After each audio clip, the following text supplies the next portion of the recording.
America और Iran तनाव के कारण दुनिया भर में तेल और गैस का संकट पैदा हो गया है। हॉर्मूज में चल रही नाकेबंदी के बीच एक महत्वपूर्ण खबर भी अब है।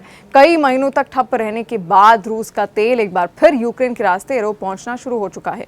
इस एक कदम ने न सिर्फ ऊर्जा सप्लाई को राहत दी है, बल्कि यूरोपीय राजनीति में भी एक बड़ा बदलाव दिया है। ड्रूजबा पाइपलाइन, जो रूस से यूरोप तक तेल पहुंचाने का अहम जरिया है, अब फिर से सुचारू हो चुकी है।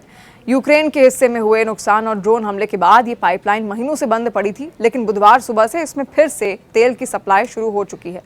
CNN की रिपोर्ट के मुताबिक हंगरी की प्रमुख तेल कंपनी MOL ने पुष्टि की है कि यूक्रेन ने उसे पाइपलाइन चालू होने की जानकारी दी है। कंपनी के मुताबिक अब पहली खेप हंगरी और स्लोवाकिया तक जल्द पहुंचने की उम्मीद है। इस घटनाक्रम का सबसे बड़ा असर यूरोपीय यूनियन की राजनीति पर पड़ रहा है।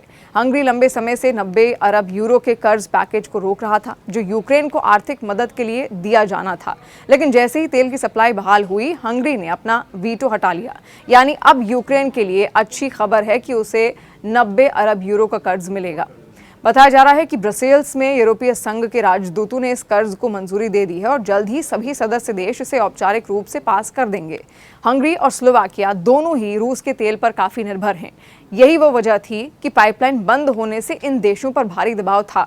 हंगरी के निवर्तमान प्रधानमंत्री विक्टर ऑर्बन पहले भी रूस के प्रति नरम रुख दिखाते रहे हैं और इसी कारण उन्होंने यूक्रेन को मिलने वाली मदद भी रोक दी थी। हालांकि हालात तब बदले जब हाल ही में हंगरी में चुनाव हुए और नई राजनीतिक स्थिति बनी। नई नेतृत्व टीम ने संकेत दिया है कि वो अब यूक्रेन के लिए फंडिंग में बाधा नहीं डालेगी। खबर यह भी है कि हॉर्मूज जल डमरू मध्य में अचानक बवाल मच गया, जहां पर ईरान की इस्लामिक रेवोल्यूशनरी गार्ड कॉर्प्स यानी IRGC ने 2 बड़े कार्गो जहाजों को जब्त कर लिया, जिसमें से एक भारत की ओर जा रहा था। इस कार्रवाई के बाद हॉर्मूज में हड़कंप भी मचा।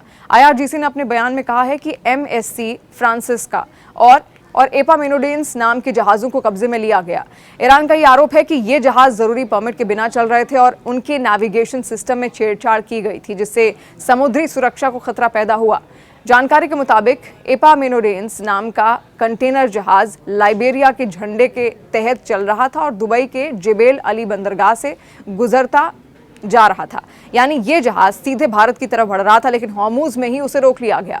रिपोर्ट्स के अनुसार ईरानी बलों ने इस जहाज को पहले चेतावनी दी, लेकिन जब उसने कथित तौर पर आदेश नहीं माना तो IRGC की गन बोट ने उस पर फायरिंग कर दी।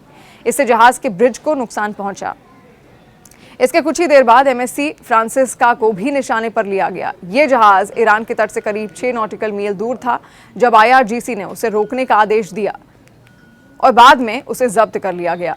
जहाज जब्त करने का वीडियो सामने आया है, जिसमें मास्क लगाकर ईरान के सैनिक इस जहाज पर चढ़ रहे हैं। बताया जा रहा है कि ये दोनों जहाज एक बड़े काफिले का हिस्सा थे, जिसमें कई अन्य पोत भी शामिल हैं।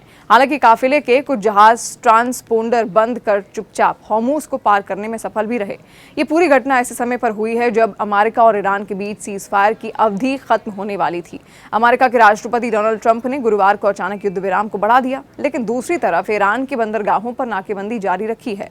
ईरान के शीर्ष नेता मोहम्मद बाघेर खालिबाफ ने साफ किया है कि मौजूदा हालात में हॉर्मूज जल डमरू मध्य को पूरी तरह खोलना संभव नहीं है। वहीं ईरानी राष्ट्रपति मसूद पेज़ेश्कियान ने अमेरिकी नाकेबंदी को समझौते का उल्लंघन बताया। दूसरी तरफ अमेरिका का यह कहना है कि अब तक 28 जहाजों को वापस लौटाया जा चुका है और नाकेबंदी जारी रहेगी।